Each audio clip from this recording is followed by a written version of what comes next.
ആരാണ് ചതിക്കുന്നത് എനിക്ക് അറിയില്ല, മനസ്സിലാവുന്നില്ല. കാരണം പ്രവാസികൾക്ക് പറ്റുന്ന ഏറ്റവും വലിയ പാളിച്ചാണത്. ഇതാണുള്ളത്, എനിക്കിതേ പറയാനുള്ളൂ. ദയവ് ചെയ്ത് ഉപദ്രവിക്കരുത്. ഞാൻ ആരെയും ഉപദ്രവിച്ചിട്ടില്ല, അറിഞ്ഞുകൊണ്ട് ഞാൻ ചെയ്തിട്ടില്ല. ഇനി മനുഷ്യനെ അറിയാതെ വല്ലതും ചെയ്തിട്ടുണ്ടെങ്കിൽ അതിനും ക്ഷമ എല്ലാവരും ചോദിക്കുന്നു. ആ കുറ്റം പറഞ്ഞവൻ എടുത്തിട്ട് അടിച്ചു ഞാൻ. രണ്ടാം ക്ലാസ് വിദ്യാഭ്യാസം ഉള്ളൂ എന്ന് പറയുന്നു. കോടികളുടെ കണക്ക് നമ്മൾ പറഞ്ഞില്ല. ഞാൻ ഒരു പഞ്ചായത്തിനെ കുറിച്ചിട്ട് പറയുമ്പോൾ എനിക്ക് അറപ്പ് തോന്നുന്നു. അത്രയും നീചമായ ഈ മനുഷ്യനായിട്ട് ജീവിച്ചാൽ മതി ഒരു ഇന്ത്യക്കാരൻ, യഥാർത്ഥ ഭാരതീയനായിട്ട് എനിക്ക് ജീവിച്ചാൽ മതി. എൻ്റെ മുന്നിലിരിക്കുന്ന ഈ മനുഷ്യനെ ബാങ്കിലെ ഉദ്യോഗസ്ഥരും ചേർന്ന് പറ്റിച്ചത് 2,80,00,000 രൂപയാണ്. അതിനോട് അനുബന്ധമായിട്ട് സകലതും നഷ്ടപ്പെട്ടു, ജീവിതം വഴിമുട്ടി. ആകെ ഉണ്ടായിരുന്ന ഒരു സ്ഥാപനം വിറ്റാൽ വീരാൻകുട്ടി ചേട്ടന് ജീവിക്കാം, പക്ഷെ അത് വിൽക്കാൻ പറ്റാത്ത അവസ്ഥ. ഇപ്പം എന്തിനാണ് നിങ്ങളുടെ മുന്നിൽ ഞാൻ വീരാൻകുട്ടി ചേട്ടനെ കൊണ്ടിരുത്തണമെന്ന് പറഞ്ഞാൽ, ഒരു എന്താ പറയുക, ഒരു സിനിമേനേക്കാളും ഒരു അത്ഭുതകരമായൊരു സ്റ്റോറി പറയാൻ വേണ്ടിയിട്ടാണ്. ഒരു പക്ഷേ നിങ്ങൾക്ക് എല്ലാവർക്കും ഇത് ഉപകാരപ്പെടും. വീരാൻകുട്ടി ചേട്ടന് 2ാം ക്ലാസ് മാത്രമേ വിദ്യാഭ്യാസമുള്ളൂ. പക്ഷേ നമ്മുടെ ബഹുമാനപ്പെട്ട ഹൈക്കോടതി സ്വന്തം കേസ് വാദിച്ച് 1.5 മണിക്കൂർ ബഹുമാനപ്പെട്ട ജഡ്ജിമാരെ എല്ലാവരെയും മുൾമുനയിൽ നിർത്തിയ വ്യക്തിയാണ് എൻ്റെ മുന്നിലിരിക്കുന്നത്. ഒരു വല്ലാത്ത സ്റ്റോറിയാണ്. അപ്പോൾ നമുക്ക് ABC വെൽക്കം ചെയ്യാം. വീരാൻകുട്ടി ചേട്ടാ, ABC സ്വാഗതം. വളരെ സന്തോഷം വന്നതിന്. ഒരു വല്ലാത്ത സ്റ്റോറി എന്നല്ലാതെ വേറെ ഒന്നും പറയാനില്ല. എന്തായാലും എനിക്ക് ഭയങ്കരമായിട്ട് രോമാഞ്ചം വന്നൊരു സ്റ്റോറിയും കൂടിയാണ് ഈ സ്റ്റോറി. പ്രേക്ഷകർക്ക് ഉറപ്പായിട്ടും ആ ഒരു എക്സ്പീരിയൻസ് കിട്ടുമെന്ന് എൻ്റെ ഗ്യാരണ്ടിയാണ്. 1,25,00,000 രൂപ കടക്കാരനാണെന്ന് ചേട്ടൻ എൻ്റെ അടുത്ത് തൊട്ട് മുമ്പ് പറഞ്ഞിരുന്നു. അതിൻ്റെ ഒപ്പം 2,80,00,000 രൂപയുടെ കടബാധ്യത, അതും ബാങ്ക് ഉദ്യോഗസ്ഥരും. കാരണം നമ്മൾ എല്ലാ മനുഷ്യരും ബാങ്കുമായിട്ട് ബന്ധപ്പെട്ട് ജീവിക്കുന്നവരാണ്. നമ്മുടെ അക്കൗണ്ട്സും എല്ലാം ഒരു ബാങ്കിലാണ് നമ്മൾ വെച്ചിരിക്കുന്നത്. അപ്പോൾ ചേട്ടൻ അങ്ങനെ ഒരു സ്റ്റേറ്റ്മെൻറ്റ് പറയുമ്പോൾ ഉണ്ടാകുന്നൊരു പേടിയുണ്ടല്ലോ. കാരണം ഒരു ബാങ്കിൻ്റെ ഉദ്യോഗസ്ഥരും കൂടി ചേട്ടന് 2,80,00,000 രൂപ പറ്റിച്ചു എന്ന് പറയുമ്പോൾ ഉണ്ടാകുന്നൊരു ഗൗരവമുണ്ടല്ലോ. എന്താണ് ശരിക്കും സ്റ്റോറി? അത് ഫസ്റ്റ് തന്നെ പറഞ്ഞല്ല, 2ാം ക്ലാസ് എന്നുള്ളത്. ആ വിദ്യാഭ്യാസം ഇല്ലാത്തത് അവർ മിസ്യൂസ് ചെയ്തു എന്നുള്ളതാണ് സത്യം. അവർ പറഞ്ഞത് മുഴുവൻ ഞാൻ അനുസരിച്ചു. ബാങ്ക് ഉദ്യോഗസ്ഥർ എന്ത് പറഞ്ഞു, എന്ത് പേപ്പറിൽ ഒപ്പിടാൻ പറഞ്ഞോ എല്ലാം ഞാൻ ഒപ്പിട്ട് കൊടുത്ത് ഈ പൈസ പാസ്സായി. പൈസ എനിക്ക് തരേണ്ട പണം നേരെ ഈ എൻ്റെ പ്രോപ്പർട്ടി പർച്ചേസ് ചെയ്യാൻ വന്ന വ്യക്തി അദ്ദേഹത്തിൻ്റെ പേരിലേക്കാണ് പണം കൊടുത്തത്. ആ പണം കൊടുക്കൽ മാത്രമല്ല, കൂടുതൽ കഥ പറഞ്ഞാൽ അത്ര നീണ്ടുപോകും. അതുകൊണ്ടാണ് ചുരുക്കി പറയുന്നത്. ആ വ്യക്തിയെ നാഗ്പൂർ വെച്ചിട്ട് CBI അറസ്റ്റ് ചെയ്തു. CBI അറസ്റ്റ് ചെയ്തു എന്നറിഞ്ഞ പിറ്റേ ദിവസം തന്നെ നമ്മൾ ബാങ്കിൽ വന്നിട്ട് പറഞ്ഞു അവന് ആ പൈസ കൊടുക്കരുതെന്ന് വന്നു. അവനെ CBI അറസ്റ്റ് ചെയ്ത് ഉള്ളിൽ കൊണ്ടുവച്ചതിന് ശേഷം ഫസ്റ്റ് അവന് 1,40,00,000 അങ്ങനെയാണ് കൊടുത്തിട്ടുണ്ടായിരുന്നത്. കൃത്യമായിട്ട് എനിക്കറിയില്ല, 1,20,000 1,40,000 കൊടുത്തിട്ടുണ്ട്. ബാക്കി ഈ 2,80,00,000 അവിടെ പെൻഡിങ് ഉണ്ടായിരുന്നു. അത് അറസ്റ്റ് ചെയ്ത് പോയതിനു ശേഷം വീണ്ടും കൊടുത്തു. അതുകൊണ്ടാണ് ക്രൈംബ്രാഞ്ച് അവരൊക്കെ കുറ്റക്കാരാക്കി അവരെ അറസ്റ്റ് ചെയ്തിട്ടുണ്ട്. ബാങ്ക് ഉദ്യോഗസ്ഥർ ഇവരൊക്കെ അറസ്റ്റ്. അതെങ്ങനെയാണ് ആ വ്യക്തിക്ക് ചേട്ടൻ പൈസ പോകുന്നത് എങ്ങനെയാണ്? അതാ പറഞ്ഞത്, എൻ്റെ വസ്തു വിൽപ്പനയാണ്. സാധാരണ വസ്തു വിൽക്കുമ്പോൾ എന്താ ചെയ്യുക, രജിസ്ട്രി ഓഫീസ് പോയിട്ട് ഒപ്പിട്ട് കൊടുത്ത് നമുക്ക് പൈസ തരണമല്ലോ. ഇദ്ദേഹം പറയുന്നു ഇത് ബാങ്കിൽ കൊണ്ട് കൊടുത്താലേ പൈസ കിട്ടുള്ളൂ, 10 കോടി ആൾക്ക് പാസ്സായിട്ടുണ്ട്, നിങ്ങൾക്ക് സംശയം ഉണ്ടെങ്കിൽ ബാങ്കിൽ പോയി ചോദിച്ചോളാൻ പറഞ്ഞു. ബാങ്കിൽ ഞാൻ ചോദിച്ചു, പ്രസിഡന്റ് അടുത്ത് ചോദിച്ചു, ബാങ്ക് മാനേജർ അടുത്ത് ചോദിച്ചു, അവിടെയുള്ള ബാങ്കുകളുടെ എല്ലാ ഉദ്യോഗസ്ഥർക്കും ചോദിച്ചു. പറഞ്ഞു 10 കോടി പാസ്സായിട്ടുണ്ട്. അങ്ങനെ എൻ്റെ കൂടെ ഈ വസ്തുവിൻ്റെ ബ്രോക്കർമാരൊക്കെ ഉണ്ടായിരുന്നു. എല്ലാവരും പറഞ്ഞു എനിക്ക് ഉറപ്പ് തന്നതിൻ്റെ ആവശ്യമില്ല. എൻ്റെ മുമ്പിൽ ഇരിക്കുന്ന കസേരയിരിക്കുന്ന ബാങ്ക് ഉദ്യോഗസ്ഥനല്ലേ. ഞാൻ ധൈര്യത്തിൽ അദ്ദേഹം പറഞ്ഞു ഞാൻ ഒപ്പിട്ടോളം പറഞ്ഞു. ഏകദേശം എത്ര പേപ്പർ ഉണ്ടായിരുന്നു അതിലൊക്കെ ഒപ്പിട്ട് കൊടുത്തു. എല്ലാത്തിനും ഒപ്പിട്ട് കൊടുത്തു. പിന്നെയാണ് മനസ്സിലായത് ഇത് ചതിയാണെന്ന്. ഈ ചതി ആണെന്ന് അല്ലെങ്കിൽ ഈ ബാങ്ക് പൈസ തരുമായിരുന്നു അത്രേ. ഈ ഇവനെ CBI അറസ്റ്റ് ചെയ്തിട്ടില്ലെങ്കിൽ. CBI ഇവനെ അറസ്റ്റ് ചെയ്തല്ലോ. ഈ എൻ്റെ വസ്തു പർച്ചേസ് ചെയ്തവനെ നാഗ്പൂർ വെച്ചിട്ടാണ് അവനെ അറസ്റ്റ് ചെയ്തത്. അറസ്റ്റ് ചെയ്തതിന് ശേഷവും ഇവർക്ക് പൈസ കൊടുത്തു. പക്ഷേ സാധാരണ രീതിയിൽ അങ്ങനെയാണ് അത്ര അന്ന് കാലത്തൊക്കെ കച്ചവടം നടക്കുന്നത്. എനിക്കറിയില്ല, പിൽക്കാലത്ത് എനിക്ക് മനസ്സിലാക്കാൻ കഴിഞ്ഞാണ്. ബാങ്കിൽ നിന്ന് ഇതേപോലെ തന്നെയാണ് വസ്തു വയ്ക്കുന്നു, വസ്തു ഉടമയ്ക്ക് ബാങ്കിൽ നിന്ന് പൈസ എടുത്ത് കൊടുക്കുന്നു, പിന്നെ അത് അവരെടുക്കുന്നു. കാലങ്ങൾക്ക് ശേഷം അത് അങ്ങനെയാണ് അത്ര ചെയ്തിരുന്നത്. അന്നത്തെ വലിയ കച്ചവടങ്ങളൊക്കെ അങ്ങനെയാണ്. പേടിക്കേണ്ട, ഇത് തെറ്റിദ്ധരിക്കുകയും ചെയ്യരുത്. കാരണം എന്ന് പറഞ്ഞാൽ ഈ കോടികളുടെ കണക്ക് പറയുന്നത് 2ാം ക്ലാസ് വിദ്യാഭ്യാസം ഉള്ളൂ എന്ന് പറയുന്നു. കോടികളുടെ കണക്ക് നമ്മൾ പറഞ്ഞില്ല. ഞാൻ ഒരുപാട് പണിക്കാരെ വെച്ച് വിദേശത്ത് 30 വർഷം ജോലി ചെയ്തിട്ടുള്ള ആളാണ്. Saudi Arabia. ഞാൻ മോട്ടോർ മെക്കാനിക്കലാണ്. അതായത് ചെറുകാലം മുതൽ, എന്നുകൊണ്ട് ഏകദേശം 8 വയസ്സ് മുതൽ ഈ വർക്ക് ശീലിച്ച് പല സ്റ്റേറ്റുകളിലും, അതായത് കേരളത്തിൽ തമിഴ്നാട്ടിലും ബോംബെയിൽ ബാംഗ്ലൂർ എല്ലാം മൈസൂർ എല്ലാ സ്ഥലത്തും വർക്ക്ഷോപ്പിൽ നിന്നിട്ട് നല്ലതുപോലെ പണി പഠിച്ചിട്ടാണ് ഞാൻ നല്ല പ്രായത്തിൽ തന്നെ സൗദി അറേബ്യയിൽ എത്തുന്നത്. അവിടെ നിന്ന് പണിക്കാരെ വെച്ചിട്ടാണ് ഞാൻ പണിയെടുത്തിരുന്നത്. എനിക്ക് ഏകദേശം സമ്പാദ്യമാണ്. എങ്ങനെ പോയാലും ഒരു 3-3.5 ലക്ഷം രൂപ ഞാൻ രാപകൽ പണിയെടുത്തിട്ടുണ്ടാക്കും. വർക്ക്ഷോപ്പാണ്. എല്ലാ സ്ഥലങ്ങളിൽ നിന്നും പോയിട്ട് എഞ്ചിനും ഗീറും ഒക്കെ എടുത്തു കൊടുന്ന് ഞാൻ ഒരിക്കലും പണിക്കാരെ വെറുതെ ഇരുത്തില്ല. പണിക്കാർക്ക് എല്ലാവർക്കും പണി റെഡിയാണ്. മാസം തന്നെ അവർക്ക് ശമ്പളം റെഡിയാണ്, അറബിയുടെ വാടക റെഡിയാണ്. ഇതെല്ലാം കഴിഞ്ഞാലും എനിക്ക് നല്ല ഒരു പ്രോഫിറ്റ് ഉണ്ടാക്കിയിരുന്നു. അങ്ങനെ ഉണ്ടാക്കിയ പൈസ, അല്ലാതെ ചേട്ടാ ഈ ബാങ്ക് ഉദ്യോഗസ്ഥർ എങ്ങനെയാണ് ഇതിനകത്ത് പ്രതിയാവുന്നത്? ബാങ്ക് ഉദ്യോഗസ്ഥർ പറഞ്ഞിട്ടല്ലേ ഞാനിതിൽ ചെയ്യുന്നത്, അതുകൊണ്ട് അവരും പ്രതിയായി. അത് മാത്രമല്ല, ഇവൻ CBI അറസ്റ്റ് ചെയ്ത് ജയിലിൽ കിടക്കുന്ന സമയത്ത് ഇവന്റെ ചെക്ക് മാറിയിട്ടുണ്ട്. ഈ വ്യക്തിയും ബാങ്ക് ഉദ്യോഗസ്ഥരും തമ്മിലുള്ള ഒത്തുകളിയാണെന്ന് ചേട്ടൻ എപ്പോഴാണ് തിരിച്ചറിഞ്ഞത്? എനിക്കത് ഞാൻ പോയി പറയുമ്പോൾ ഈ ബാങ്ക് മാനേജർ നല്ലൊരു ഉദ്യോഗസ്ഥനായിരുന്നു, നല്ല സ്വഭാവവും നല്ല കാര്യങ്ങളൊക്കെ ഡിസ്കസ് ചെയ്യുന്ന ഒരു ഉദ്യോഗസ്ഥനായിരുന്നു ആദ്യം. അദ്ദേഹം എൻ്റെ അടുത്ത് പറഞ്ഞു, വീരാൻകുട്ടിക്ക, ഞാൻ ഫസ്റ്റിലാണ്, എനിക്ക് ഇത് കൂടുതൽ അറിയില്ല എന്ന് പറഞ്ഞാൽ അദ്ദേഹം, ഞാൻ അപ്പം ഞെട്ടിപ്പോയി. ഒരു ബാങ്ക് ഉദ്യോഗസ്ഥൻ ഇങ്ങനെ പറഞ്ഞാൽ പണവും പറ്റിച്ചു കൊണ്ടുപോയി, ഇവനിങ്ങനെ ഞാൻ എന്താ ചെയ്യേണ്ടത്? ഇതിന് സത്യസന്ധമായ രീതിയിൽ സംസാരിക്കുന്നു. ഞാനും ആകെ മരവിച്ചു നിന്നു. അവിടെ നിന്ന് അങ്ങ് മാറി ഒരു 15 മിനിറ്റ് നേരം കഴിഞ്ഞ് ഒരു കോള് വന്ന് അതിൽ സംസാരിച്ച് ഇങ്ങോട്ട് വന്നതിന് ശേഷം പിന്നെ ബാങ്ക് മാനേജർ എൻ്റെ അടുത്ത് പറഞ്ഞതെന്ന് വരുന്നവനും പോകുന്നവനും പറയുന്നത് കേൾക്കാതിരിക്കുന്നതല്ല ബാങ്കിന് എന്താ ചെയ്യുന്നത് ബാങ്കിന് അറിയാമെന്ന്. അവിടെ സ്റ്റക്കായി. പിന്നെ ഞാൻ എല്ലാവരെയും പുറകെ ഓടി 1.5 വർഷം എന്നിട്ട് ഓടിച്ചു. ശരിയാക്കി തരാം എന്ന് പറഞ്ഞിട്ട് നമ്മൾ പ്രോപ്പർട്ടി കൂടി വിട്ടുതരാം, പെട്ടതല്ലേ. കാരണം എനിക്ക് 1 രൂപ തന്നിട്ടില്ലല്ലോ, ബാങ്ക് 1 രൂപ എനിക്ക് തന്നിട്ടില്ല. അപ്പോൾ പിന്നെ എന്താ ചെയ്യുക? ഇവനായിട്ട് എഗ്രിമെൻറ്റും കാര്യങ്ങളുണ്ട്, ചെക്കും ഇതൊക്കെ മേടിച്ചോളാൻ പറഞ്ഞതൊക്കെ ഞാൻ ചെയ്തിട്ടുണ്ട്. അപ്പോൾ അതൊക്കെയാണ് ഇപ്പോൾ കോടതിയിൽ നിൽക്കുന്നത്. ഇതാണ് ആ ഭാഗം ഉണ്ടായിട്ടുള്ളത്. പക്ഷേ ഇന്നത്തെ എൻ്റെ സ്ഥിതി അതല്ല. ഇന്നത്തെ എൻ്റെ സ്ഥിതി ഭയങ്കരമാണ്. ഇത്രയും വലിയ ട്രാജഡിയിൽ പെട്ടപ്പോൾ എനിക്ക് പഴയ ടൗണിൽ ഒരു പ്രോപ്പർട്ടി ഉണ്ടായിരുന്നു. അത് വിറ്റിട്ട് എൻ്റെ ബാധ്യത തീർക്കാനായിരുന്നു എൻ്റെ ലക്ഷ്യം. ഇപ്പോ ആദ്യം 1,25,00,000 രൂപ കടം, രണ്ടാമത് ഈ വന്നിരിക്കുന്നത് 2,80,00,000 എടുത്തിട്ട് പോയതിന്റെ അതിന്റെ ഒരു കണക്ക് അവർ പറയുന്നുണ്ട്. ഈ 1.25 എന്ന് പറഞ്ഞാൽ ഞാൻ താഴ്ത്തിയിട്ടുണ്ട്. 25 വന്നത് അത് എന്തെങ്കിലും ആവട്ടെ. അപ്പോ ഈ കടം വീട്ടണമെങ്കിൽ ഇപ്പൊ ചേട്ടൻ പറഞ്ഞ പ്രോപ്പർട്ടി എനിക്ക് ഇനിയിപ്പോ വീട്ടണ ഒറ്റ മാർഗമുള്ളൂ, ഒരു മാർഗവും ഇല്ല. ആത്മഹത്യ ചെയ്യാന്ന് പറഞ്ഞാൽ അതൊരു ഭീരുത്വമായി. ഇത്രയും കാലം ജീവിച്ചിട്ട് അങ്ങനെ ചെയ്യാന്ന് പറഞ്ഞതിൽ അർത്ഥമില്ല. ഞാൻ അങ്ങനെ ചെയ്യുമായിരുന്ന ഒരു സ്റ്റേജൊക്കെ എനിക്കുണ്ടായിരുന്നു. പക്ഷെ ഇപ്പം എനിക്ക് തോന്നി, കാരണം മക്കളുടെ രൂപത്തിലേക്ക് എത്തിച്ചു. അവരൊക്കെ കുഴപ്പമില്ലാത്ത രീതിയിൽ അവർ ജീവിച്ചു വരുന്നുണ്ട്. അതങ്ങനെ വിട്ടു. ഞാൻ അങ്ങനെ അവരുടെ വഴി തേടി പോട്ടെ. കാരണം ഇന്നത്തെ ജനറേഷൻ അങ്ങനെയാണ്. അതിനോട് ഞാൻ കുറ്റപ്പെടുത്തുന്നില്ല. എൻ്റെ മക്കളും നന്നാവട്ടെ. അടുത്തത്, ഈ ടൗണിലത്തെ ബിൽഡിംഗ് ഒന്ന് കൊടുക്കാൻ വേണ്ടിയിട്ട് 2016 ആദ്യം പോലീസ് സ്റ്റേഷനിൽ പോയി. അതിന് മുമ്പിൽ ഒരു തടസ്സം ഉണ്ടായിരുന്നു. ഒരു 1-2 ചെയർ, അതേപോലെ കണ്ടവരൊക്കെ ഒന്ന് മദ്യപിക്കലും. ഇത് ഓൾറെഡി ബിൽഡിംഗ് പണിതിട്ടാക്കണോ? ഇല്ല, പണിഞ്ഞ് ഒരു അത്യാവശ്യം ഒരു സ്ട്രക്ചറൊക്കെ ചെയ്തു, ഒരു ജീവിക്കാനുള്ളൊരു രീതിയൊക്കെ. അതിന് വേണ്ടിയിട്ടാണ് ലോൺ എടുത്തത്. അങ്ങനെയാണ് എനിക്കിങ്ങനെ പ്രശ്നം വന്നത്. അങ്ങനെ ഞാൻ പഞ്ചായത്തിൽ പരാതിപ്പെട്ടു, ഒരു റിയാക്ഷനില്ല. പോലീസിൽ പരാതിപ്പെട്ടു, റിയാക്ഷനില്ല. ഒടുവിൽ ആളുകൾ പറഞ്ഞു, ഒരു വികസന സഭയുണ്ട് വടക്കാഞ്ചേരിയിൽ, അവിടെ പോയിട്ട് നിങ്ങളൊരു പരാതി പറഞ്ഞാൽ നിങ്ങൾക്ക് പരിഹാരം ഉണ്ടാകും. അവിടെ പോയിട്ട് പരാതി പറഞ്ഞു, അപേക്ഷ എഴുതി കൊടുത്തു. അവർ വന്നിട്ട് ഒരു ചെയർ എടുത്തിട്ട് പോയി. ഈ സിമെൻറ്റിൻ്റെ ഒരു ചെയർ എടുത്തിട്ട് പോയി. പിന്നെ ഒരു ചെയർ ഇപ്പുറത്ത് വന്നു. അപ്പോൾ അവർ ഇപ്പുറത്ത് തുടങ്ങി. അതിനുശേഷം 2016 അതിനുശേഷം പിന്നെ മരം ആ മരത്തിന് ഒരു ചെറിയ 2-3 മരം ഉണ്ടായിരുന്നു. അതിനെ വളർത്തി, വെള്ളം ഒഴിച്ച് കൊടുത്തിട്ട് വളർത്തി നമ്മൾ അങ്ങോട്ട് ശല്യപ്പെടുത്തി. ഒടുവിൽ അത് അങ്ങനെ പോട്ടെ എന്ന് പറഞ്ഞിട്ട് ഞാൻ 2018 ഒരു ഷോപ്പ് സ്റ്റാർട്ട് ചെയ്തു. അതിൽ തുണിക്കട. പിള്ളേരെല്ലാം വന്നപ്പോൾ പിള്ളേർക്കൊക്കെ ജീവിക്കാനെന്ന് പറഞ്ഞപ്പോൾ ഒരു ഷോപ്പ് സ്റ്റാർട്ട് ചെയ്തു. നല്ല കച്ചവടമായിരുന്നു. ഈ കച്ചവടം കണ്ടപ്പോൾ പിന്നെ എൻ്റെ കടയിലേക്ക് ഒരാളെ കയറ്റാതെ ഓട്ടോറിക്ഷയും ഫ്രണ്ടിൽ ബ്ലോക്ക് ചെയ്തു. ഒരു മനുഷ്യന് കയറാൻ പറ്റാത്ത രീതിയിൽ കംപ്ലീറ്റ് അങ്ങ് ബ്ലോക്ക് ചെയ്തു. എന്തിനാ ചേട്ടനോട് അത്രയും വിരോധം? എനിക്കറിയില്ല, കാരണം എന്താണെന്ന് അറിയാൻ പാടില്ല. എനിക്ക് അങ്ങനെ എന്ന് പറഞ്ഞാൽ നമ്മുടെ നാട്ടിൽ സ്വാഭാവികമുള്ള ഒരു അസൂയ. അന്യനാട്ടിൽ പോയിട്ട് കുറച്ച് പണിയെടുത്ത് കാശുണ്ടാക്കി കൊണ്ടുവന്നിട്ട് നമ്മുടെ നാട്ടിൽ ഒരു പരിപാടി രാഷ്ട്രീയപരമായിട്ട് അങ്ങനെ ഒന്നുമല്ല. ഇല്ല, രാഷ്ട്രീയം എന്ന് പറഞ്ഞാൽ എനിക്ക് എല്ലാ രാഷ്ട്രീയക്കാരും കൂടി ഞാൻ പോകുന്ന ആളാണ്. എല്ലാവരും എനിക്ക് ഒരേപോലെ കാണുന്ന ഒരു വ്യക്തിയാണ് ഞാൻ. ഇതാണ് ഉണ്ടായത്. അപ്പോൾ 2016 മുതൽ 17-18 വരെ ഇതിൻ്റെ പുറകിൽ നടന്നു. ഒരു റിയാക്ഷൻ ഇല്ലാത്ത സമയത്താണ് സുപ്രീം കോടതി ഹൈക്കോടതിയിലേക്ക് ഒരു ഇത് പത്രത്തിൽ വരുന്നത്. റോഡ് സൈഡിലുള്ള മറ്റേ എന്താ പറയുക, അനധികൃതമായിട്ട് എന്തെങ്കിലുമൊക്കെ ഉണ്ടെങ്കിൽ എല്ലാറ്റിനെയും പൊളിച്ചു മാറ്റണം എന്നുള്ള രീതിയിലുള്ള ഒരു നോട്ടീസ് കിട്ടി, ഒരു പത്രക്കട്ട് കിട്ടി. ആ പത്രക്കട്ട് കിട്ടിയപ്പോൾ ഞാൻ പല ആളുകളെ അന്വേഷിച്ചപ്പോൾ നിങ്ങൾക്ക് ഇത് കോടതിയിൽ പോയിട്ടുണ്ടെങ്കിൽ നിങ്ങൾക്ക് ഇതിനുള്ള അനുകൂലമായുള്ള വിധി കിട്ടുമെന്ന് പറഞ്ഞ് ഞാൻ നേരെ വന്നത്. എന്തിനുള്ള വിധി? ആ ഫ്രണ്ടിലത്തെ തടസ്സങ്ങൾ മാറ്റിത്തരാം. ഒരു കുഞ്ഞൊരു തറയുണ്ടായിരുന്നു. കുഞ്ഞൊരു തറ, വളരെ കുഞ്ഞു തറ എന്ന് പറഞ്ഞാൽ ഒരു 2 അടിയുടെ സമചതുരം പോലും ഇല്ലാത്തൊരു തരത്തിൽ ഒരു തറയുണ്ട്.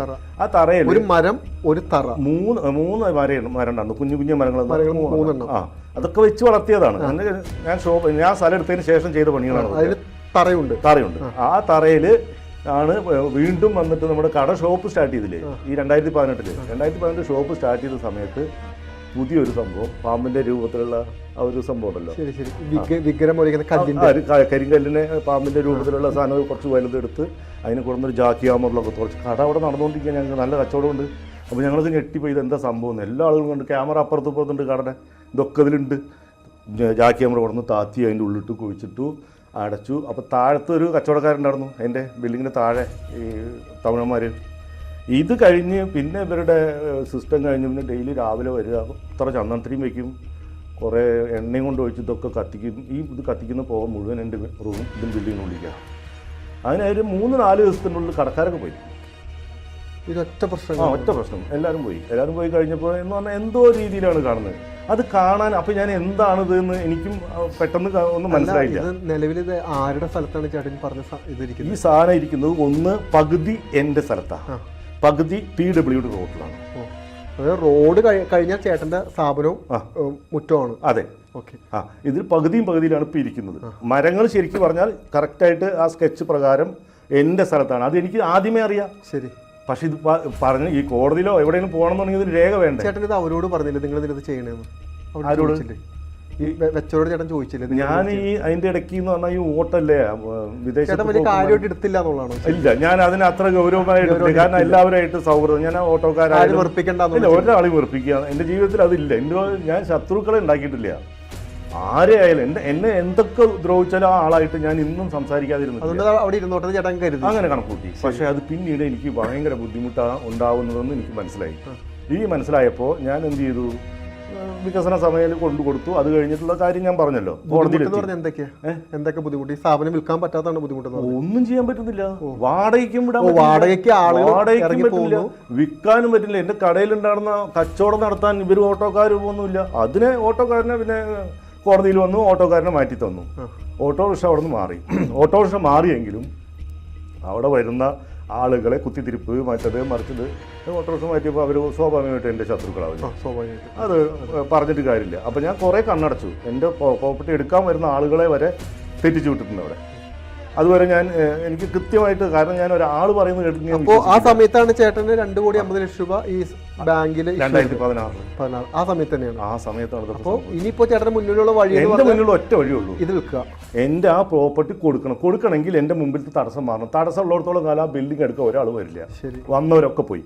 അതിനുവേണ്ടി ചേട്ടൻ എന്തൊക്കെ ചെയ്തു? എന്താ ചെയ്തു എന്ന് പറഞ്ഞെങ്കിൽ 2016 മുതൽ കോടതിയിൽ ഓരോ വക്കീലിനെടുത്ത് കൊടുത്തു. രാജസിംഹ സാർ എന്ന് പറഞ്ഞൊരു വക്കീലുണ്ടായിരുന്നു. ആദ്യം ഇവിടെ പോയി ചേട്ടൻ? ആദ്യം രാജസിംഹ സാറിന്റെ കോടതിയിൽ വന്നത് രാജസിംഹ സാറിന്റെ തന്നെ. ചേട്ടൻ ഡയറക്റ്റ് കോടതിയിലോട്ടാണ് പോയത്?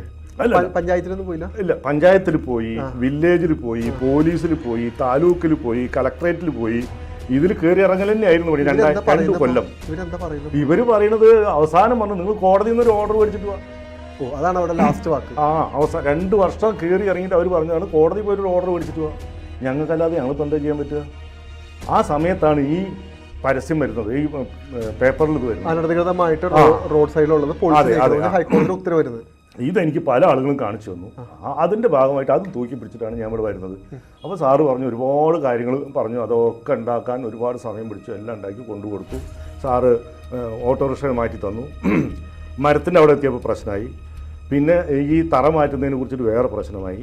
പിന്നെ അതിൻ്റെ കേസ് തന്നെ ഒടുവിൽ സാറ് പറഞ്ഞു, ഇത് ഇനി എനിക്ക് പറ്റില്ല.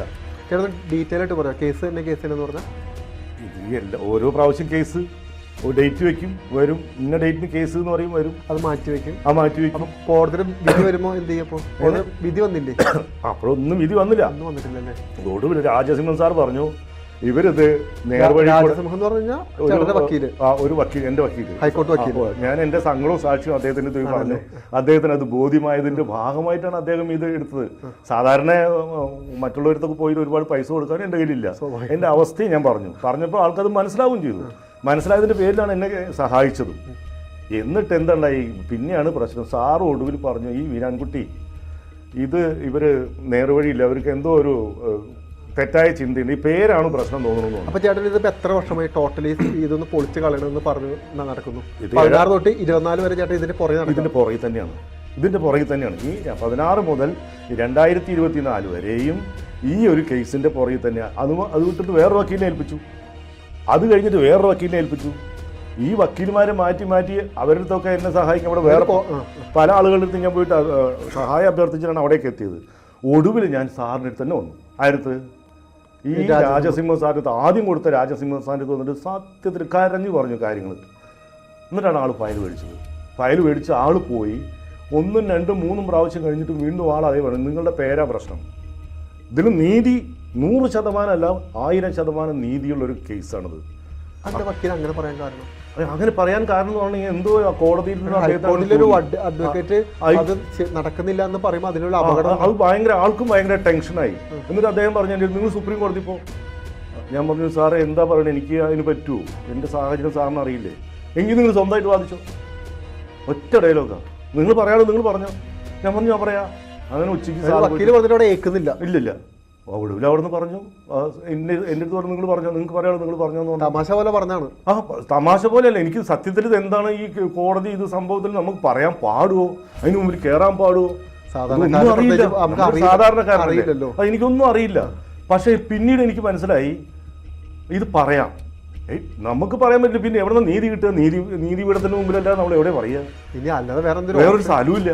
അപ്പോൾ അത് ഞാൻ മനസ്സിൽ കണക്കൂട്ടി പോയിട്ട് എൻ്റെ കാര്യം ഞാൻ കൃത്യമായിട്ട് പറഞ്ഞു കൊടുത്തു, രേഖാമൂലം ഞാൻ ബോധ്യപ്പെടുത്തി. 2016 മുതൽ 2024 വരെ ഒരു നീണ്ട കാലയളവാണല്ലോ. അപ്പൊ ചേട്ടൻ ഇതിനെങ്ങനെ ഓവർകം ചെയ്തു? ഇതിന് മുന്നേ ഒരു ഓർഡർ വന്നു. ഇതിനു മുമ്പ് എനിക്ക് അനുകൂലമായിട്ടൊരു ഉത്തരവിട്ടു സിംഗിൾ ബെഞ്ച്.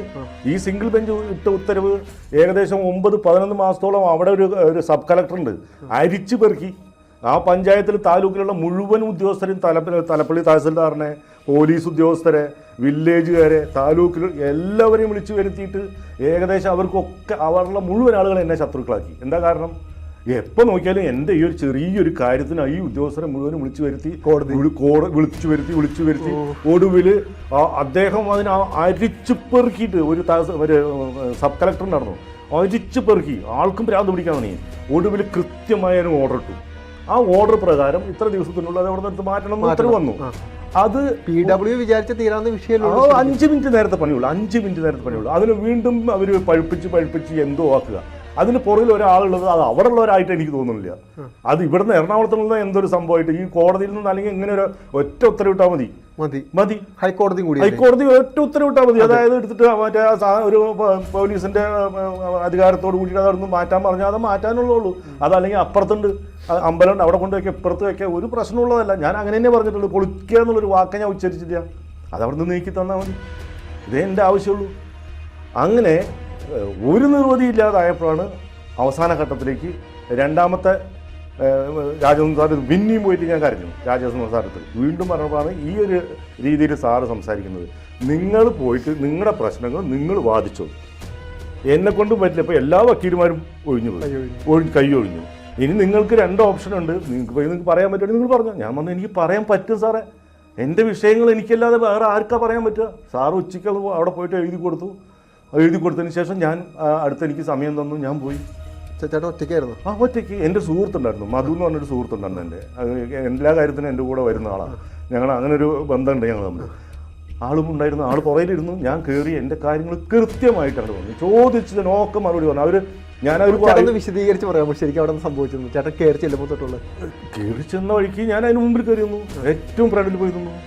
നിങ്ങൾ പ്രത്യേകം ശ്രദ്ധിക്കണേ, ഹൈക്കോർട്ടിന്റെ ഡിവിഷൻ ബെഞ്ചാണ് കേട്ടോ, സിംഗിൾ ബെഞ്ചിലോട്ടല്ല ഇപ്പൊ ചേട്ടൻ പോയത്, ഡിവിഷൻ ബെഞ്ചിലോട്ടാണ് ചേട്ടൻ അല്ലേ? 2 ജഡ്ജിമാരുടെ മുന്നിലോട്ടാണ് ഇതുവരെ കോടതിയുടെ അകത്ത് കയറാത്ത, ഇതിനെപ്പറ്റി ധാരണയില്ലാത്ത, ആ ലാംഗ്വേജും അറിയാത്ത വീരാൻകുട്ടി ചേട്ടനാണ് കയറി ചെല്ലുന്നത്. ആ കഥയായിട്ട് നമ്മൾ കേട്ടുകൊണ്ടിരിക്കുന്നത്. നേരെ പോയി പറഞ്ഞു, ആദ്യം ഇംഗ്ലീഷിൽ എന്തോ പറഞ്ഞു.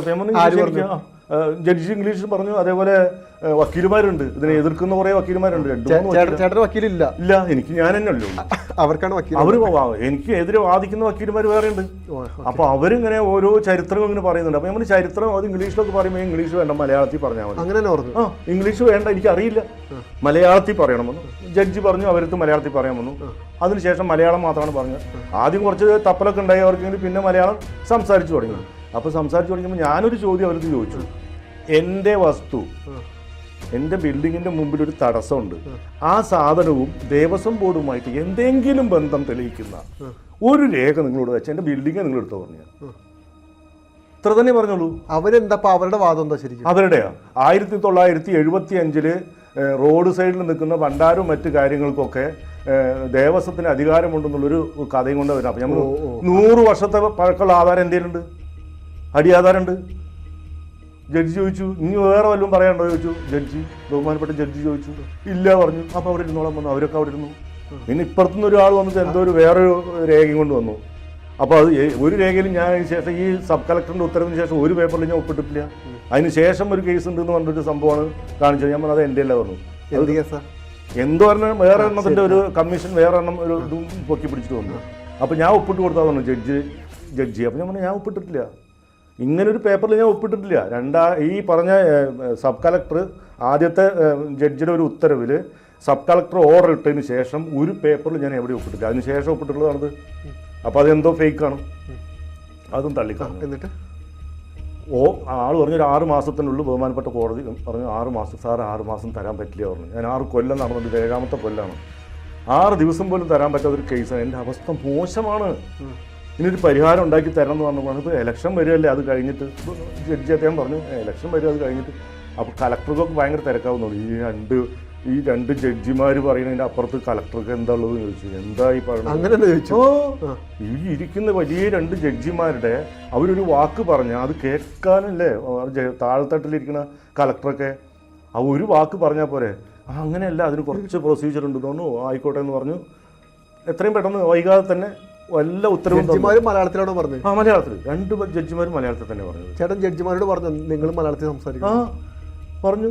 എനിക്ക് അവർ ഇംഗ്ലീഷ് പറഞ്ഞാൽ എനിക്കറിയില്ലല്ലോ, മലയാളത്തിൽ തന്നെ പറഞ്ഞു. അത് മാത്രമല്ല ഓർഡർ അടക്കം എനിക്ക് മലയാളത്തിൽ വേണമെന്ന് പറഞ്ഞു. ചേട്ടാ അങ്ങനെ ഓർഡർ അടക്കം എനിക്ക്. അല്ലാണ്ട് ഇപ്പോൾ ഇനി ഞാൻ കൊണ്ടുപോയിട്ട് വേറെ വക്കീലിന് കൊടുത്താൽ വക്കീൽ കേൾക്കുമ്പോൾ വക്കീൽമാർക്ക് ഒരു പരിധി വരെയൊക്കെ എല്ലാവരും. ചേട്ടന് മുഴുവൻ ചരിത്രം ചേട്ടൻ അവിടെ നിന്ന് പറഞ്ഞു ശരിക്കും? ഞാൻ മുഴുവൻ പറഞ്ഞു. 1.5 മണിക്കൂർ ഇരുന്ന് പറഞ്ഞു. അത് 1.5 മണിക്കൂർ എടുത്ത് ഞാൻ പറഞ്ഞു. പ്രേക്ഷകരുടെ കാര്യം മനസ്സിലാക്കണം. എന്തുകൊണ്ടാന്ന് പറഞ്ഞു കഴിഞ്ഞാൽ ഹൈക്കോടതിയിൽ നമ്മൾ കേസ് വാദിക്കാൻ ചെല്ലുമ്പോൾ ഒരു അഡ്വക്കേറ്റിന് മിനിമം അവർ കൊടുക്കുന്ന ജുഡീഷ്യൽ കൊടുക്കുന്ന സമയം 5 മിനിറ്റ് 10 മിനിറ്റ് മാക്സിമം കൊടുക്കണം. ആ സ്ഥാനത്തിനായിട്ട് 1.5 മണിക്കൂറാണ് ബഹുമാനപ്പെട്ട ഹൈക്കോടതിയുടെ മുന്നിൽ വീരാൻകുട്ടി ചേട്ടൻ നിന്ന് എന്റെ ജീവിതചരിത്രം വരെ പറയുന്നത്. മൊത്തം പറഞ്ഞു. അത് വലിയൊരു സംഭവമാട്ടോ ശരിക്കും. എന്റെ ജീവിത ചരിത്രം വരെ എനിക്ക് പറയേണ്ടത്. വേറെ മാർഗമില്ലാത്തതുകൊണ്ടാണ്. സത്യം എനിക്കൊരു കാര്യം അറിയാം, ഒരിക്കലും നുണ പറയാൻ താല്പര്യമില്ല. എനിക്ക് ഉള്ളതാണ് പറയും. അതിന് നമുക്ക് നീതി കിട്ടട്ടെ.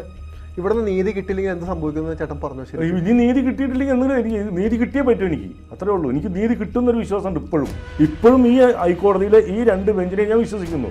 ഈ 3-ാം തീയതി എൻ്റെ അടുത്ത് ചെല്ലാൻ പറഞ്ഞിട്ടുണ്ട്. ഒന്നുകൂടി ചേട്ടൻ നേരിട്ടാണ് ഞാൻ തന്നെ പോകുന്നു, വേറെ ആരാ പോകുന്നു. അപ്പോൾ ഞാൻ അതിൻ്റെ ഇടയ്ക്കൊന്ന് പെട്ടെന്നാക്കാൻ വേണ്ടിയിട്ട് ഞാൻ പോയി. കാരണം എന്ന് പറഞ്ഞാൽ ആത്മഹത്യ വക്കത്ത് എന്ന് പറഞ്ഞാൽ അതിൻ്റെ അപ്പുറത്താണ്. എനിക്ക് അത്രമാത്രം ബാധ്യതയുണ്ട്. ഇനി അത് കൊടുത്തല്ലാതെ അത് അവിടെ നിന്ന് ഫ്രണ്ടിലത്തെ തടസ്സം മാറിയല്ലാതെ ആ പ്രോപ്പർട്ടി എടുക്കാൻ ഒരാൾ വരുന്നില്ലേ. എൻ്റെ വീടിൻ്റെ പരിസരത്ത് ഞാൻ പറഞ്ഞു, എൻ്റെ വീടിൻ്റെ ചുറ്റുഭാഗത്ത് മുഴുവൻ ഞാൻ ഹിന്ദുക്കളുടെ ഇടയിൽ വളർന്നവനെ. ഞാൻ ആ ചുറ്റുഭാഗത്ത് മുഴുവനും ഉണ്ടായിരുന്നു ഇതേപോലത്തെ കല്ലും ഇരുമ്പിൻ്റെ മുടിയും കോലും ഇതെല്ലാം. 40 സെൻറ്റ് 50 സെൻറ്റ് 1 ഏക്കർ എന്നെല്ലാം ഉണ്ടായിരുന്ന മൊത്തം അതെല്ലാം ഓരോ ആ കുടുംബത്തിൽ ആ ഫാമിലിയിൽ 4-5 അംഗങ്ങളുണ്ടാവും. അവർ വളർന്നു കഴിഞ്ഞപ്പോൾ പെൺകുട്ടികളുണ്ട്. അവരെ കെട്ടിക്കണമെങ്കിൽ അതിന് 10 സെൻറ്റ് കൊടുക്കണം. ഈ സാധനമുള്ള വളപ്പിലേക്ക് ഒരു മനുഷ്യന് വസ്തു എടുക്കാൻ വരുന്നില്ല. ഇപ്പം ഞങ്ങളുടെ അവിടെ ഒരു വീട്ടിൽ പോലും അതില്ല. എല്ലാം എടുത്ത് കളഞ്ഞു. പുതിയ ജനറേഷൻ പറഞ്ഞ ചെക്കന്മാരെ എടുത്ത് കളഞ്ഞു. ആ കാഴ്ചപ്പാട് ഇപ്പം എൻ്റെ ബിൽഡിങ്ങിന് മുമ്പിലേക്ക് എത്തി. എൻ്റെ ബിൽഡിങ്ങിന് മുമ്പിൽ തന്നെ ഉള്ളത്. ഞങ്ങളുടെ നാട്ടിൽ എവിടെ ഇല്ല. ഇപ്പോൾ ചേട്ടൻ നേരത്തെ പറഞ്ഞൊരു പോയിന്റ് എനിക്ക് സ്ട്രൈക്ക് ചെയ്തു. അതായത് എന്താന്ന് പറഞ്ഞു കഴിഞ്ഞാൽ വക്കീൽ പറഞ്ഞൊരു ഒരു വാക്കുണ്ടല്ലോ, ചേട്ടന്റെ പേരാണ് പ്രശ്നം, മതമാണ്. അങ്ങനെ എനിക്കും അത് വല്ലാതെ എന്നെ ആ വാക്കാണ് മനുഷ്യനായിട്ട് കാണുന്നില്ല. ആ വാക്കാണ് ഞാൻ എൻ്റെ ഹിസ്റ്ററി അവിടെ പറയേണ്ടി വന്നത്. എന്താ പറഞ്ഞ ചേട്ടൻ ശരിക്കും? ഞാൻ കൃത്യമായിട്ട് പറഞ്ഞു. ഞാൻ അത് അഫ്ഗാനിസ്ഥാനിൽ ഒരു അഫ്ഗാനി ഉണ്ടായിരുന്നു എൻ്റെ വർക്ക്ഷോപ്പിൽ മജ്മയിൽ. ചേട്ടൻ വിദേശ ജോലി ചെയ്യുമ്പോൾ എൻ്റെ നാട്ടിലുള്ള എൻ്റെ നാട് നമ്മളുടെ വികാരം ഉണ്ടല്ലോ, ആ വികാരം ചെറുതല്ല. രാജ്യം നമ്മുടെ രാജ്യം എന്ന് പറഞ്ഞാണല്ലോ ചോര തിളയ്ക്കും.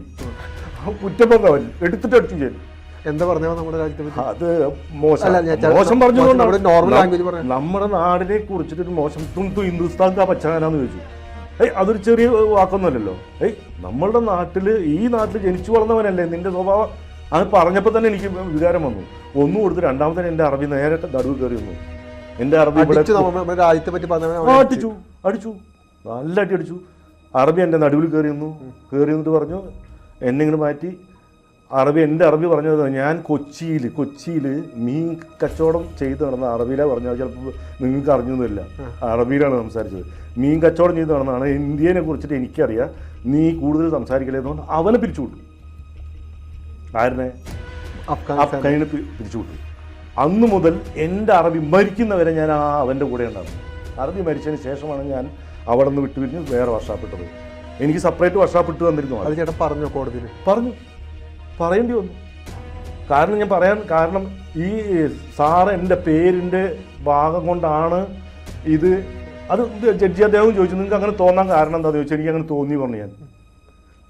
ഞാൻ ഈ കയറി ഇറങ്ങില്ല 6 വർഷം ഇതിനുള്ളിൽ കയറി ഇറങ്ങിയതിൽ നിന്ന് എനിക്ക് തോന്നിയത് കൊണ്ടാണ് ഞാനത് പറഞ്ഞതെന്ന് പറഞ്ഞു. അങ്ങനെയൊന്നും ഇല്ല എന്നും പറഞ്ഞു ജഡ്ജി. എന്താവും ആയിക്കോട്ടെ എന്ന് ഞാൻ പറയുകയും ചെയ്തു. അങ്ങനെയുള്ള കഥ പറഞ്ഞതുകൊണ്ടാണ് ഈ 1.5 മണിക്കൂർ പറയേണ്ടി വന്നത്. ചേട്ടൻ അങ്ങനെ ഫീൽ ചെയ്തോ എപ്പോഴെങ്കിലും?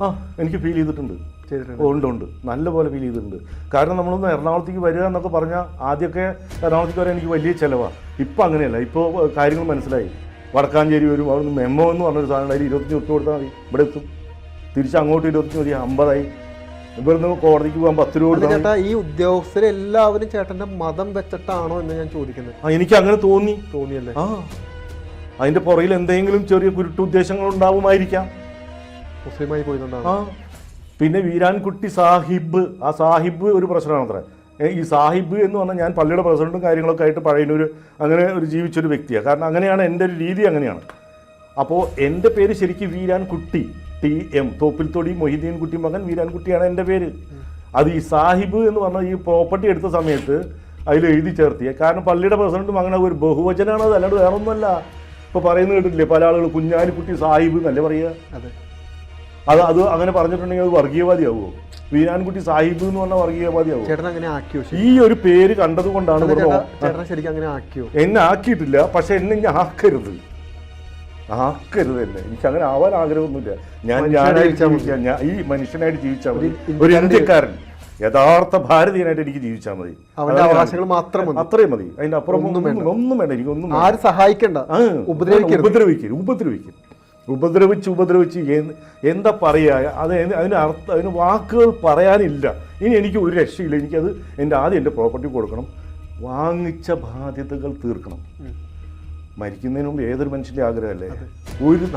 മറ്റുള്ള ബുദ്ധിമുട്ടാനും പാടില്ല, ഒരുത്തിനും ഒരു വയലൻസ് വെക്കാനും പാടില്ല. എനിക്കത് തീർക്കണം. തീർത്ത് സ്വസ്ഥമായിട്ട് പറ്റുമെങ്കിൽ കുറച്ചു കാലം ജീവിക്കുക. കാരണം എന്ന് പറഞ്ഞാൽ 30 വർഷം അവിടെയും പോയി, ഇപ്പോൾ ഇവിടെ വന്നിട്ട് ഇപ്പോൾ 8 വർഷം ഇതിൻ്റെ പുറകിൽ നടന്നു, 38 വർഷം അങ്ങനെ പോയി. ബാക്കിയുള്ള സമയത്തൊക്കെ ഞാൻ നാട്ടിൽ ഇന്ത്യയിലൊക്കെ അകത്ത് കിടന്നു. ബോംബെയിലേക്ക് വർക്ക്ഷോപ്പ് ഉണ്ടായിരുന്നു, തിരുപ്പൂർ വർക്ക്ഷോപ്പ് ഉണ്ടായിരുന്നു, സ്വന്തമായിട്ട് ഞാൻ ചെയ്തിരുന്നു. ഇപ്പോൾ പെരുവഴിയിൽ നിൽക്കുന്നു. ഈ പെരുവഴിയിൽ നിൽക്കുന്നത് എൻ്റെ നാട്ടിൽ, അത് അറിയോ? ഈ തറ നിൽക്കുന്നത് തൊട്ട് മുന്നേ ഞാൻ ഈ പ്രോപ്പർട്ടി എടുക്കുന്നതിന് മുമ്പ് ഒരു ഹോട്ടലുണ്ടായിരുന്നു അവിടെ. ആ ഹോട്ടലിൽ നിന്ന് ഇറച്ചി, മീൻ, മുട്ട, കയ്യുള്ള അഴുക്ക് മുഴുവനും ചാടിച്ചിരുന്ന ഈ തറയുടെ മുകളിലേക്ക് അന്ന് പരാതിയില്ലല്ലോ. അതിനെ ഞാനെടുത്ത് പൊളിച്ച് അവിടെ അണ്ടർഗ്രൗണ്ട് ചെയ്ത് നല്ല രീതിയിൽ ഫില്ലറിട്ട് നല്ല സ്ട്രോങ് ആയിട്ട് പണിഞ്ഞു. അതിൻ്റെ ഭാഗമൊക്കെ ഞാൻ വൃത്തിയാക്കി. കച്ചറ വേണ്ട, ഒന്ന് മൂക്ക് പൊത്താതെ നടക്കാമല്ലോ, നമ്മുടെ ടൗണല്ലേ. അങ്ങനെ ആക്കിയപ്പോഴല്ലേ ഇവിടെ ഇതെല്ലാം ഉണ്ടായത്. ഒരു മോശമായ ഒരു പ്രവണതയല്ലേ? അങ്ങനെ ചെയ്യാൻ പാടുണ്ടോ? അങ്ങനെ ചിന്തിക്കാൻ പാടുണ്ടോ? അവിടെ എന്നെ സംബന്ധിച്ചിടത്തോളം ഞങ്ങളുടെ നാട്, ഞാൻ ബിൽഡിങ്ങോട് വന്നാൽ തന്നെ എത്രയോ പേർക്ക് ജീവിക്കാം. എന്തിനാ റിലയൻസ് ഇപ്പോൾ വന്നിട്ട് അവർക്ക് എത്രയോ പേരോട് ഓട്ടോറിക്ഷ കയറുമ്പോൾ എല്ലാവർക്കും. അത് മാത്രമല്ല ആ ഏരിയയുടെ രീതിയെ മാറിപ്പോവില്ലേ? പിന്നെന്താ? പക്ഷെ അതിന് സമ്മതിക്കുന്നില്ല. ടാക്സ് കിട്ടുമ്പോൾ 1, 2, 3 ആളുകളേ ഉള്ളൂ. അല്ലാണ്ട് ആ നാട്ടിലെ മുഴുവൻ ആളുകളൊന്നും കുറ്റക്കാരല്ല. അല്ലല്ല, ഞാൻ അങ്ങനെ പറയുന്നത് 1, 2, 3 ആളുകൾക്ക് മാത്രമാണ് മനസ്സിൽ വിഷമുള്ളൂ.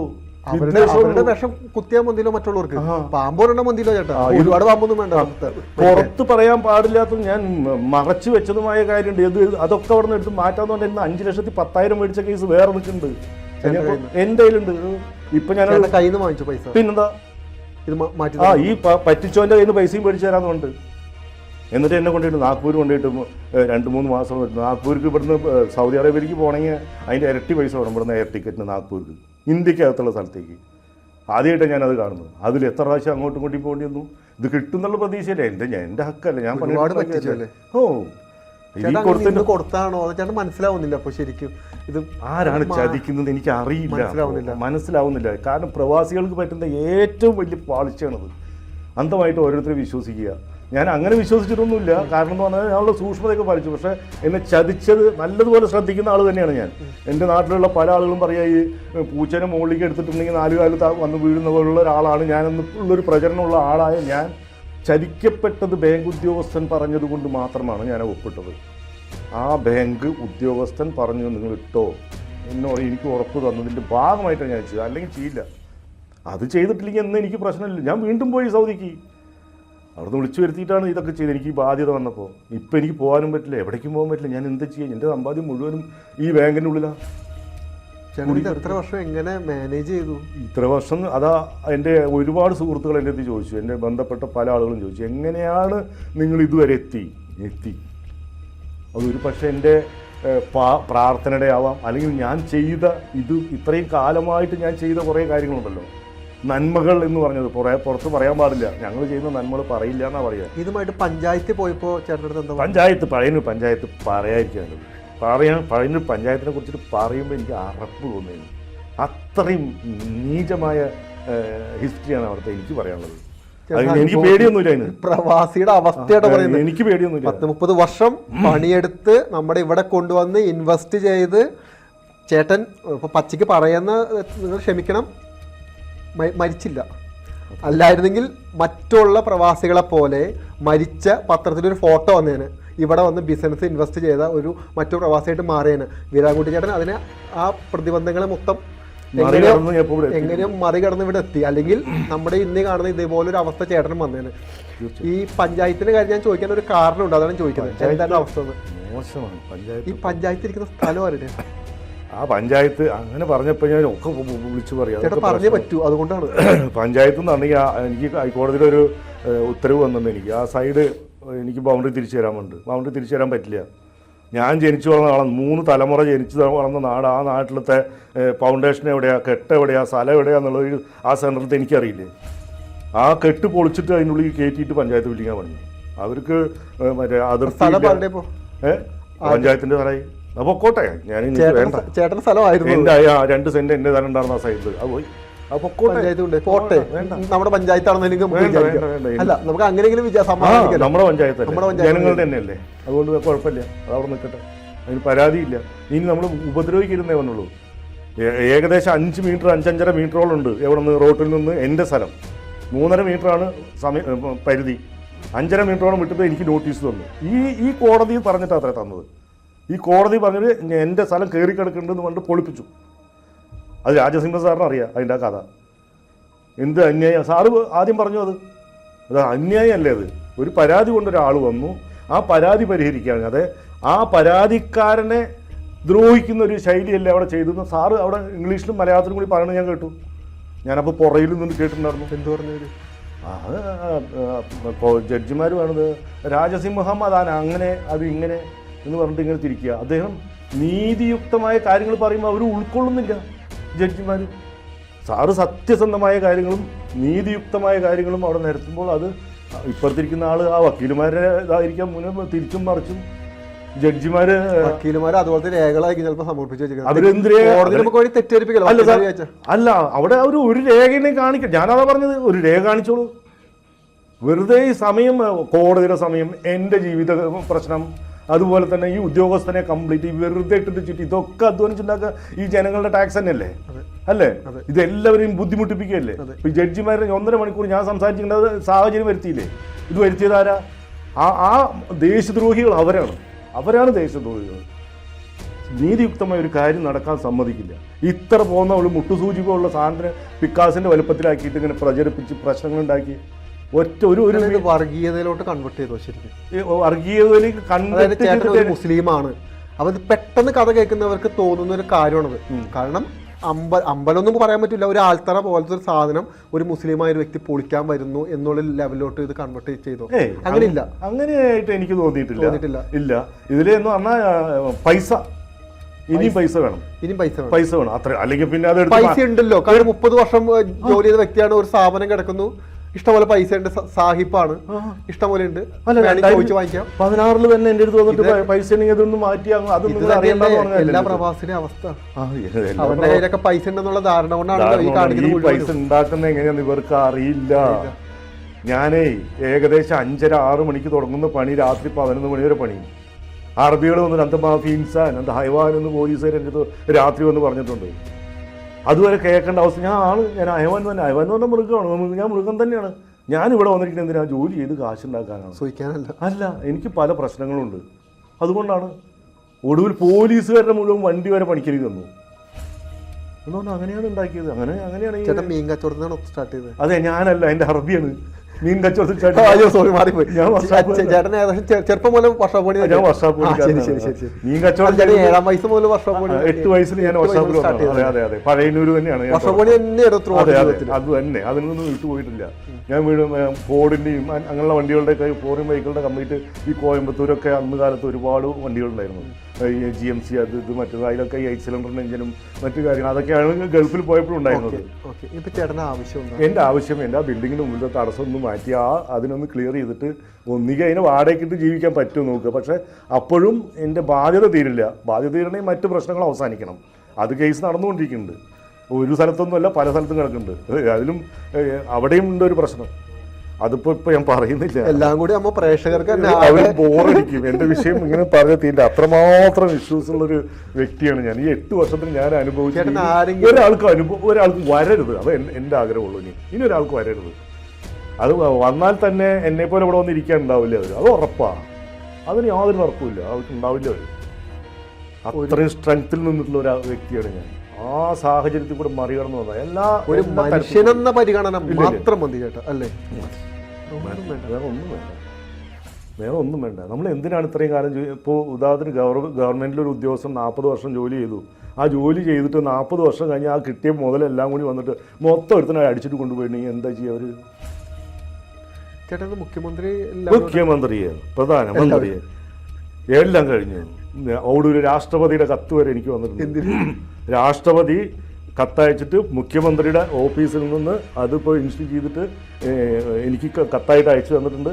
ആ കത്തിൽ ഇത് തന്നെ എന്നെ പറ്റിച്ചത്. എന്നെ പറ്റിച്ച പൈസ എനിക്ക് തരണ്ടേ? അപ്പോൾ അതിന് 2 കേസുണ്ട്. അത് തീർന്നു കഴിഞ്ഞാൽ നിങ്ങൾക്ക് നീതി തരാമെന്ന് കൊണ്ടാണ് തന്നിരിക്കുന്നത്. 2 കേസ് നടക്കുന്നത്. CGM-ൽ ഒരെണ്ണം നടക്കുന്നത്. ക്രൈംബ്രാഞ്ചിൻ്റെ കുറ്റപത്രം കൊണ്ട് കൊടുത്തിട്ടുണ്ടല്ലോ. എല്ലാം മുട്ടി. ഇന്ത്യയിൽ ഇനിയൊരു സ്ഥലമില്ല. പിന്നെ അമേരിക്കയിൽ പോകണം. പോകാൻ പറ്റില്ല. ഇന്ത്യക്കാരനല്ലേ?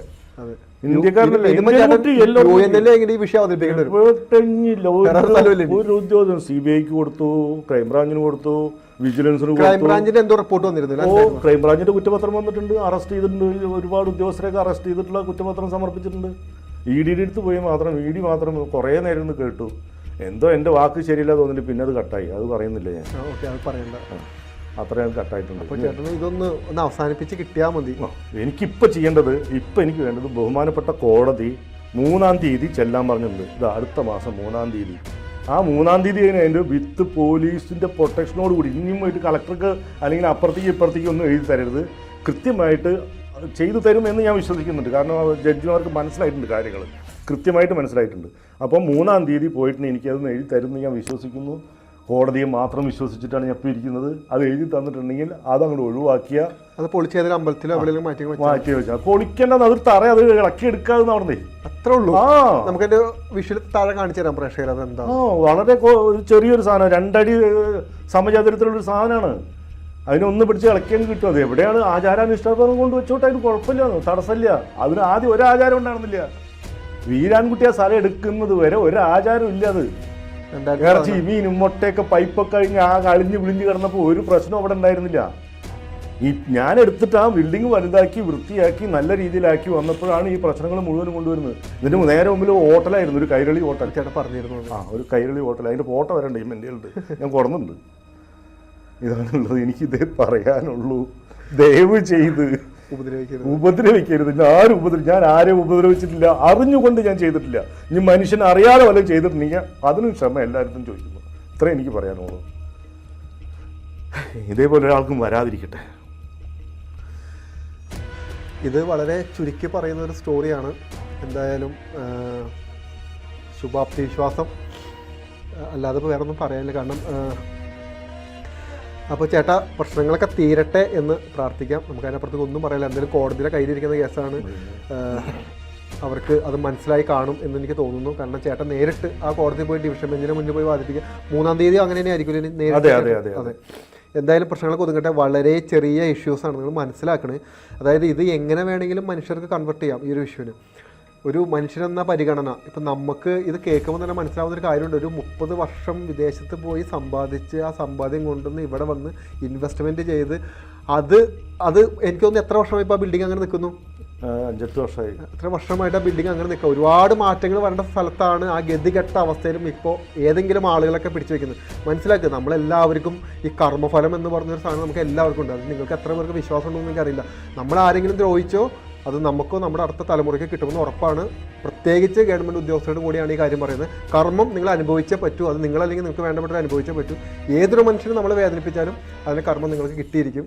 ആ ഒരു അറിവ് നിങ്ങൾക്ക് തരാണ്. അപ്പോൾ അതുകൊണ്ട് ചേട്ടാ എല്ലാ പ്രശ്നങ്ങളും മാറട്ടെ. ഞങ്ങളുടെ വക എല്ലാവിധ ആശംസകളും നേരുന്നു, പ്രാർത്ഥിക്കാം. വേറെ ഒന്നും പറയാനില്ല. കൂടുതൽ വാർത്തകളും വിശേഷങ്ങളും നിങ്ങളിലേക്കെത്താൻ ABC TV സബ്സ്ക്രൈബ് ചെയ്യുക, ബെൽ ബട്ടൺ അമർത്തുക.